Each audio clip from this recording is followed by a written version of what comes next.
এবার আওয়ামী লীগের কার্যক্রম সচল করতে নির্দেশ এবং জামাতকে মুনাফিকের দল বললেন মির্জা ফখরুল ইসলাম আলমগীর। বিএনপির মহাসচিব মির্জা ফখরুল ইসলাম আলমগীর আজ একটি দ্বৈত চাঞ্চল্যকর ঘোষণা দিয়ে রাজনৈতিক অঙ্গনে ব্যাপক আলোড়ন সৃষ্টি করেছেন। তিনি সরাসরি বলেছেন, আওয়ামী লীগের কার্যক্রম সচল করতে নির্দেশ দেওয়া হলো। মির্জা ফখরুল আরও বলেন, জামাত ইসলামী একটি মুনাফিকের দল। এরা মুখ ইসলামের কথা বলে কিন্তু কাজের কাজ রাজাকারদের মতো। এরা দেশের স্বাধীনতার বিরোধিতা করছে এবং এখনও দেশের অভ্যন্তরে ষড়যন্ত্র চালিয়ে যাচ্ছে।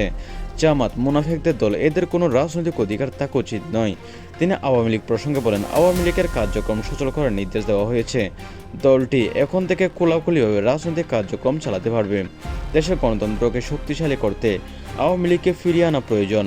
তার এই বক্তব্য বিএনপি সরকারের অভ্যন্তরে এবং রাজনৈতিক মহলে ব্যাপক তোলপাড় সৃষ্টি করেছেন। আওয়ামী লীগ নেতাকর্মীদের মধ্যে এই ঘোষণায় আশা উল্লাস দেখা যাচ্ছে। অন্যদিকে জামায়াত ইসলামী নেতৃত্বের মধ্যে তীব্র ক্ষোভ প্রকাশ পেয়েছে। সামাজিক যোগাযোগ মাধ্যমে নেটিজনদের মধ্যে চলছে তুমুল আলোচনা। কেউ কেউ মির্জা ফখরুলের বক্তব্যকে জাতীয় ঐক্যের পথ বলছেন, আবার কেউ কেউ এটাকে রাজনৈতিক কৌশল হিসেবে দেখছেন।